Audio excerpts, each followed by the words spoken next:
We think of waterboarding as a very modern form of torture, but it's actually been around for a long time. Saturday, the 28th of October 2017 at 9:10 p.m. in its first episode, new BBC One historical drama Gunpowder caused quite the ruckus, with scenes of torture and execution against 17th-century Catholics dividing viewers as to their suitability.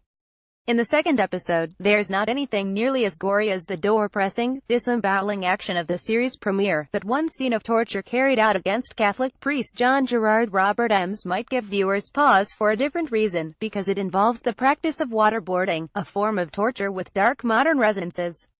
Does its history really stretch back to the 17th century? Waterboarding is a form of torture in which water is poured over a cloth covering the face and nose of an immobilized prisoner, simulating the sensation of drowning. While it might not sound as bad as the medieval thumbscrews or the rack, waterboarding is a brutal practice that can cause great physical pain, damage to lungs, brain damage due to oxygen deprivation, lasting psychological damage and even death.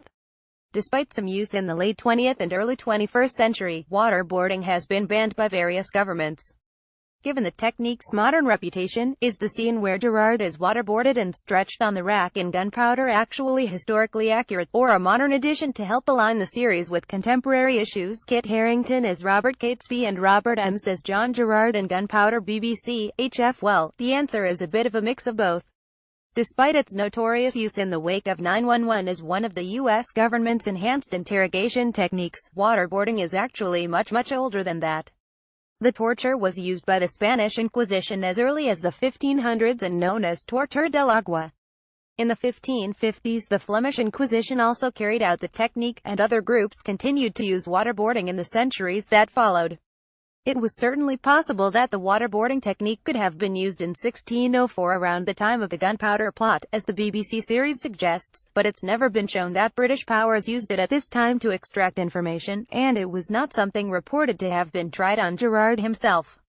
With this in mind, it seems fair to say that Gunpowder's use of waterboarding is an imaginative leap not too far out of the realms of possibility, a bit like Gerard's daring escape from the tower in episode 2, which did sort of happen, but 7 years before the events of the plot itself. Gunpowder continues on BBC One on Saturday nights, and all 3 episodes are available on BBC iPlayer now. Drama history. Kit Harington, Robert Ems. Gunpowder.